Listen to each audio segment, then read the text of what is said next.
What's good? We back with the boxing clinic, and this is the official breakdown and prediction of Canelo Alvarez taking on Gennady Golovkin. Big drama show, Mexican style, going down September 16th, T-Mobile Arena, Las Vegas, Nevada. It's going to be a hell of an event. Both guys are ready. To start off with a little prelude. Gennady Golovkin has been waiting on this fight for years. This is the fight that he wanted to take. He had opportunities to move up to fight Andre Ward. He thought about moving up to fight Chavez Jr. He was entertaining Carl Froch. Said he'd fight anybody from 154 pounds to 175. Then they reneged and changed it to 168. Never really tried to dip below 160 pounds to accommodate for anybody. Not Cotto, not Canelo, nobody. And it sucks for him that he came in an era of a middleweight division that's very lackluster. And Sergio Martinez had to deal with the same thing, fighting any and everybody, no matter where it was at, until physically he couldn't do it no more. And Gennady Golovkin takes that baton that basically Sergio Martinez handed off to him. And now he's running with it. Now Canelo Alvarez, different thing. Canelo turned pro at 15, 16, and he was designed to be a welterweight, but I think he got a little bit too thick. He grew, got his man strength, teenage strength, man strength, and filled out, and he was trying to squeeze below. They were trying to squeeze him down to welterweight. He got his first world title versus Matthew Haddon. I think it was at a catchweight of 150 something. And in the beginning, he made a career off fighting up blown up, junior welterweights and blown up welterweights, and he had some iffy and questionable fights versus Austin Trout, Ersan Delore, but after the Floyd Mayweather fight, he's improved, and he's showing that he can win the mega fight. He showed that he can eke out victories in big fights. Now he's trying to show that he can get over the hump in these mega fights, and this is his chance to redeem himself versus Gennady Golovkin. And, before I get into the particulars, a lot of people saying that he picked the right time in to fight Golovkin. And if, Golovkin said it, if he would have knocked out Danny Jacobs, Canelo wouldn't have took the fight. And Canelo killed that on record today, saying that that's not true. And, they kind of called their shot like a pool shark. Oscar said the fight would happen in September 2017, last year. And it's happening when he said it was going to happen. He kept his word. And as a promoter, he kept his word, and you gotta charge that to the game on Oscar, because he really did keep his word, and he put his ace in there, his last ace in the hole in there, with a killer by the name of Gennady Golovkin. Now, to get into the particulars, you want to talk about strengths. We can talk about weaknesses first. We can talk about the weakness of Gennady Golovkin. Obviously, in the speed department. He's not a super twitchy athlete. He's not even a mid-level athlete, when he talks to speed and athletic ability, elusiveness. Not at all. He's piss poor in the speed department, but it's okay. We talk about what he does to make up for that in the strength department later on. But also, people talking about his defense, and I got to agree, his defense, it isn't, he ain't going to move his head like Pernell Whitaker or nothing like that. And the opponents that he has faced, he's able to use his advantages as is. Versus David Lemieux, he was a shorter guy. Versus Curtis Stevenson as well, they were shorter guys, limited. They had no missiles to get their bombs there. They was one-dimensional punchers. He jabbed them to death, boxed them, and then, put the stake in their heart and knocked them out. Versus a guy like Danny Jacobs, and, he really couldn't do anything with Danny Jacobs. He tried to be aggressive. He tried to find his niche. Danny Jacobs kept him off balance. It gave him some issues as well. Kell Brooks gave people, faith in the blueprint of how to beat him, in my opinion, or the supposed blueprint how to beat him. And that's with counterpunching and being first and pressing the attack as well. But, defense and just speed is his overall weaknesses, and elite competition level. He hasn't been in there with elite competition. Kell Brook wasn't amongst the elite welterweights, now that we look back on it. And Danny Jacobs is not an elite pound-for-pound fighter. If you look at his overall resume, he's definitely improved since being knocked out by Pirog. But that's just the fact of the matter. You talking about Canelo weakness? First, those feet. His footwork is horrible. When you talking about moving on his toes and keeping up with opponents, especially cutting the ring off. And most people say, oh, that won't be an issue because he won't be fighting a mover. He'd be fighting. This will be going to his strength. A guy that comes towards him, he's able to punch and really move. Work and counter and do what he does. But what he gonna have to move. If you look at the tape, I get into the specifics in the strategy. He gonna have to move. He got to show some angles, and I think he's able to move good enough. Kell Brook didn't move a hell of a lot, but he was able to make enough smart movements. He just couldn't. He just didn't have the power to keep Golovkin off of him. But the feet for him and the stamina is another concern for me. I looked at the Chavez Jr. fight, and I looked at it. And I'm saying this guy got tired at 164 and a half pounds, punching a walking punching bag, a moving punching bag. And, if he got tired just, punching all day and not having to worry about anything coming back and not having to focus on any threat coming back, he get tired versus Triple G. That's going to be an issue. And I think stamina is a huge issue for him. And then the unknown with him is the chin. So we don't know. He hasn't been in there with, big punchers, in my opinion. And Gulo was done when he fought him. He didn't have any steam left on his punches, in my opinion. I think Lara took his prime when he put that hematoma on his head, on his face, in my opinion. James Kirkland, he wasn't the same fighter as well, especially without Ann Wolf. So he hasn't been in there with even an elite puncher at junior middleweight. The elite punchers were past their prime pretty much, in Gulo and James Kirkland. Nobody else there was a huge puncher that was, just a, aggressive type puncher type style, there as well.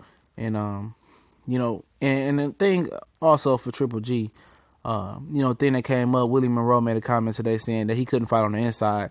And I second that. I don't think Triple G has an inside game. I don't know if Canelo will be able to, grind him down on the inside like I thought Ward, if Golovkin and Ward potentially fought, would be able to. But I think, the inside game for Golovkin, he don't have an inside game. Golovkin is basically a guy like Kovalev that wants you on the end of their punches, and they want that distance. And then, he will get close, and when he's the boss, and beat the body down. But you talking about inside game, we talking about sitting there right, head to head, chest to chest, holding, maneuvering on the inside, grinding the guy down, tightening your defense up and working on the inside. He definitely doesn't have an inside game, and I wonder if that's part of Canelo's strategy as well. But if you're talking about the strengths, and you start off with Golovkin once again, of course, everybody loves the power. He got world godly and changing power in there. He's a very strong, physically strong guy as well. But let me tell you something you don't know, or a lot of people won't tell you. His punch variety is second to none in the sport of boxing. And when I say punch variety, for people who don't understand what that is the punches that he bring in his to the table in his arsenal. Some guys you be like, all right, you gotta look out for his big left hook or or a straight left hand. I mean, with Golovkin, it's the he punches with power with both hands and with any punch. He can hurt you with the uppercut with the right and left hand. He can hurt you with the right hook to the body, left hook to the body. He can hurt you with the straight right. He can hurt you with the right hook. He can hurt you with the left hook. He can hurt you with a jab. His jab is superb. It's straight. It's pistol-like. It's very, very good. Another thing that goes overlooked for Golovkin as well is his footwork. People say, oh, he's slow. Well, like I said, he does things to make up for his lack of speed and athletic advantages. And he does that with fundamentals and technique. He's a very fundamentally sound fighter. And with his feet, he's able to, cut the distance off from guys. We see other boxers, I think about 85, 90% of boxers struggle, in a prize fight level, struggle with cutting the ring off. And one of the most basic fundamental things that you can do in the sport of boxing, you see Danny Garcia struggle with Mauricio Herrera. He struggled with Lamont Peterson. He struggled with Keith Thurman. That's why he couldn't be Keith Thurman, because he couldn't cut the ring off on Keith Thurman, not one bit. And, Earl Spence and Gennady Golovkin is 1A, 1B in that department, in my opinion. They both make the ring smaller, cut it down into quarters of the ring, and make it hard for dudes to breathe. And, that's part of his pressure package that Golovkin brings. he able to make a big ring feel very, very small, and it's just about simply basic fundamentals and stepping over where a guy's going to go to. It's very, very basic, but it's a lost art. Also, a good body puncher as well. This is good fundamentally sound up and down. That's pretty much how I just overall base Gennady Golovkin. His technique is superb. His IQ is another thing. He's a very smart guy. Accurate shots. I mean, I can go on and on about him, man. Talking about Canelo Alvarez's, strengths as well. Combination punches is one that stand out for a lot of people. With that combination punching, he able to go to the body, finish to the head, and he has fast hands. He has, abnormal fast hands for a Mexican, in my opinion. He's very, very quick with his hands. He's very, very accurate with his combination punches. Canelo doesn't waste, combination punches. I haven't really seen too many fighters that throw combinations and bunches and land that many combinations. A lot of people say in the sport of boxing, when you throw combination punches, it's the third, the fourth, the fifth, the sixth, whatever, punch that usually lands. But Canelo lands with the first, second, third, fourth, and fifth punches sometimes. And, that's a special gift for him. Body punching, and once again, definitely can be a game changer in this fight. When we talk about strategy, his body punching is definitely the truth. It's something that he's worked on and honed that skill as well. Upper body movement, he reminds me of a James Toney type of upper body movement. We know James Toney wasn't the twinkle toes that Floyd Mayweather was with the shoulder roll, or Mel Whitaker was as well. That wasn't him. But he was good at upper body movement. He was good at rolling and taking the steam off of the punches. And Canelo Alvarez is a wizard at that. I don't think he's mastered it yet, but he's wizard-like with that upper body movement. I think it's going to be very key for him. His jab is a strength as well. I don't think he's getting enough credit going into this fight with his jab. His jab is very, very, very, very good as well, man. The upper body movement, I can't speak enough about this guy's skills. Punches, the uppercut, the left hook to the body, the jab. He throws a lot of different good punches, and he's very composed in there, man. He's really composed. I seen when Miguel Cotto brother, Jose Cotto, whatever, hit him. He doesn't panic when he gets punched. When he get hit good or when he get hurt, he doesn't panic. He's very composed. And you see, with Triple G sometimes when he get hit, he want to get right back at you. He get sloppy. He get undisciplined. Indisciplined, whatever the fuck the word is, excuse me. He get out of character, and then, what can happen when you ain't disciplined in the ring. But, to get to the point and how I think the fight gonna break down, let's first start off. If Triple G is gonna win, it's gonna be, I think he's gonna pressure him off rip. I watch a lot of film of both of these guys, more than normal for fights. And I noticed that James Kirkland jumped right on Canelo, and Canelo got pinned up on the ropes, went right to the ropes and obliged with James Kirkland.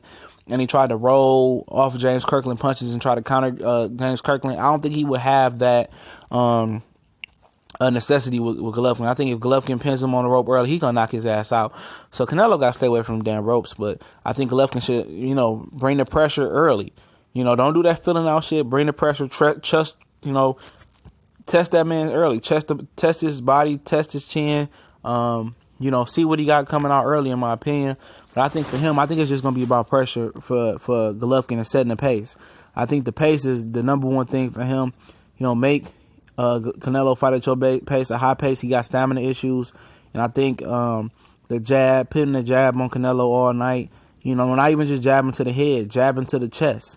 He's going to try to use that shoulder roll, and the jab to the chest is able to set up that straight right and that left hand to the body. So I think he needs to mix the jab and the right hand. I mix the jab with other punches to kind of catch Canelo trying to counter him. And I just think that's what it is for Golovkin. It's the pressure. It's setting the pace and working the body and just putting the pressure on him, man. I think if he put pressure and set the pace high, he'll stop. He's going to be able to stop Canelo. But for Canelo, for him, man, I think it's going to be able to determine that coming out, he got to determine that he the boss. He got to put Triple G on the ropes. He got to put Triple G on the defense. Because one thing I noticed about Triple G, other than his inability to fight on the inside, is the fact that if you punch, he covers up. And if you move him forward and he backs up, like most European fighters, the offense stop. He put the earmuffs on. He's not the same guy. He's very